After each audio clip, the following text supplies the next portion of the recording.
হুঁশিয়ারি দিতে চাই, পরবর্তীতে যে কোনো পদক্ষেপ বাংলাদেশের বিরুদ্ধে নিতে গেলে 100 বার আপনারা ভাববেন। ভারতকে এই হুঁশিয়ারি আমরা বৈষম্য বিরোধীর পক্ষ দিতে চাই যে বাংলাদেশের বিপক্ষে কিছু করতে গেলে আপনারা আর ফ্যাসিস্টের মতো সুযোগ পাবেন না। তাই আমরা বাংলাদেশ থেকে বলতে চাই, দ্রুত সময়ে ও ধর্ষণ এবং হত্যার বিচার করেন, ফেলানি সহ যত ধরনের নৃশংস হত্যাকাণ্ড হচ্ছে সবগুলা বিচার করেন এবং বাংলাদেশের সাথে জনতার সাথে সুসম্পর্ক বজায় রাখেন। কোন ধরনের আধিপত্য বিস্তার করলে বাংলাদেশ বিন্দু পরিমাণ তা ছাড় দিবে না। এই বলে আমি আমার বক্তব্য শেষ করছি। আশা রাখি ভারত আমাদের সাথে সুসম্পর্ক বজায় রাখবে, কোন রকম আধিপত্য বিস্তারের চেষ্টা আর করবে না। থ্যাংক ইউ সবাইকে। আজকে দুঃখ নিয়ে দাঁড়াতে হচ্ছে আমার নিজের বোন নাজমার জন্য। আমরা নাজমাকে যেভাবে নির্মমভাবে ধর্ষণ করা হয় এবং এর পরবর্তীতে তাকে হত্যা করা হয়, এর তীব্র প্রতিবাদ করছি।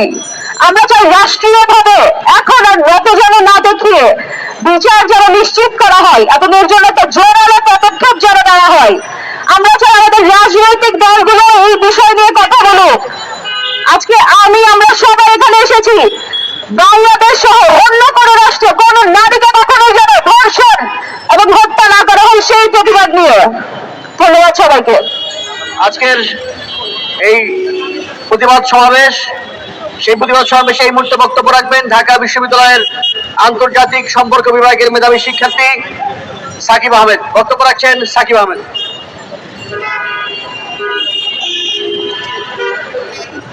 সংগ্রামী বন্ধুরা, আপনারা দেখেছেন 2011 সালের 7 জানুয়ারি শুধুমাত্র ফেলানির লাশে ঝুলিয়ে রাখা হয়নি। সেদিন আমাদের কাঁটাতার উপরে ছিল বাংলাদেশের আত্মমর্যাদা, বাংলাদেশের সার্বভৌমত্ব, বাংলাদেশের মানচিত্র। ঠিক একইভাবে যখন আমাদের বোন নাজমাকে হত্যা করা, ধর্ষণ করে হত্যা করা হয়, তখন শুধুমাত্র ব্যক্তি নাজমার সংগ্রামহানি করা হয় না, তখন ব্যক্তি নাজমার সংগ্রামহানির মাধ্যমে আমার বাংলাদেশের রাষ্ট্রের সংগ্রামহানি করা হয়। এই দিয়ে আমরা ভারতের প্রতি ধিক্কার জানাই। বন্ধুগণ, আপনারা দেখেছেন শুধুমাত্র ফেলানি কিংবা সন্ন্যাস নয়, চুয়াডাঙ্গা সাজিদুল ইসলাম কিংবা কাজা মহিউদ্দিন নয়, ধর্ম বর্ণ নির্বিশেষে শ্রী জয়ন্ত কুমার থেকে শুরু করে কাজা নজরুদ্দিন কিংবা ফেলানি থেকে সন্না পর্যন্ত ধর্ম বর্ণ নির্বিশেষে কৃষক শ্রেণীর মজুর সবাইকে একমাত্র বাংলাদেশি পরিচয় তারা নির্বিচারে কারাগারে ঝুলিয়ে রেখে হত্যা করেছে। গত 16 বছরে শেখ হাসিনা বিভিন্ন অসম চুক্তির মাধ্যমে বাংলাদেশকে বারবার একটি আশ্রিত রাজ্যে পরিণত করতে চেয়েছে। আমরা গত 5 আগস্ট ছাত্র জনতার গণঅভ্যুত্থানের মাধ্যমে আমরা তাদেরকে জানিয়ে দিয়েছি বাংলাদেশ একটা সার্বভৌম স্বাধীন রাষ্ট্র। কোনোভাবে বাংলাদেশের প্রতি যদি কোনো আগ্রাসন চালানো হয়, কোন ধরনের আধিপত্যবাদী আগ্রাসন চালানো হয়, এই বাংলাদেশের ছাত্র জনতা যেভাবে খুবই হাসিনাকে উৎখাত করেছে, ঠিক সেইভাবে দিল্লি এলাকাকে স্লোগান দিতে দিতে বাংলাদেশের মানুষ চলে যাবে। আমরা আপনারা দেখেছেন বিগত 16 বছরগুলোতে নানা ধর্মের ট্রানজিট চুক্তির মাধ্যমে, নানা ধর্মের অসম চুক্তির মাধ্যমে পানির সময় বর্ষাকালে বাদ ছেড়ে দেয় আর গ্রীষ্মকালে তারা বাদ দিয়ে রাখে।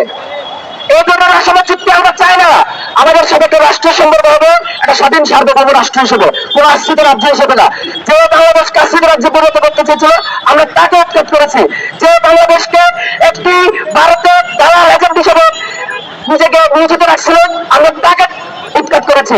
সুতরাং ভবিষ্যতে কোন ফেলানি হত্যাকাণ্ড আমরা চাই না, কোন সন্ন্যাসী হত্যাকাণ্ড আমরা চাই না, কোন নাজমাতের দর্শন হত্যাকাণ্ড আমরা চাই না। অন্তর্বর্তীকালীন সরকারের কাছে আমরা দাবি জানাই, কেন এতক্ষণ পর্যন্ত ভারতের হাই কমিশনার কাছে জবাব চাওয়া হয় না আমার বোন নাজমাকে কিভাবে হত্যা করে দর্শন করা হয়েছে। আমরা বিচার চাই এই রাজু ভাস্কর্য থেকে, এই বৈষম্য বিরোধী ছাত্র আন্দোলনের কাছ থেকে, এই ব্যানার থেকে সর্বস্তরের ছাত্র জনতার মাধ্যমে আমরা জানিয়ে দিতে চাই বাংলাদেশের সাথে ভারতের কিংবা অন্যান্য দেশের সবার সাথে সম্পর্ক হবে ন্যায্যতার ভিত্তিতে, ইনসাফের ভিত্তিতে, পলিসি হবে চোখ চোখ রেখে ন্যায্যতার ভিত্তিতে, সম্মানের ভিত্তিতে, আত্মমর্যাদার ভিত্তিতে। আমাদেরকে কখনো ভুলে গেলে চলবে না, বাংলাদেশ একটি স্বাধীন সার্বভৌম দেশ। আমরা 5 আগস্টে নিজেদেরকে জানান দিয়েছি বাংলাদেশের মানুষ তার কাছে পরাধীন হয়ে কোন ফ্যাসিস্টের এখানে বাস্তব চায় না। বন্ধুগণ, আমরা নাজমা হকের বিচার চাই, ফেলানি হত্যার বিচার চাই, সন্ন্যাসের বিচার চাই। বাংলাদেশের ভারতের কাঁটাতারেও চূড়ান্ত প্রতিটি আত্মার চূড়ান্ত প্রতিটি শরীরের বিচার চাই। ইনকিলাব জিন্দাবাদ।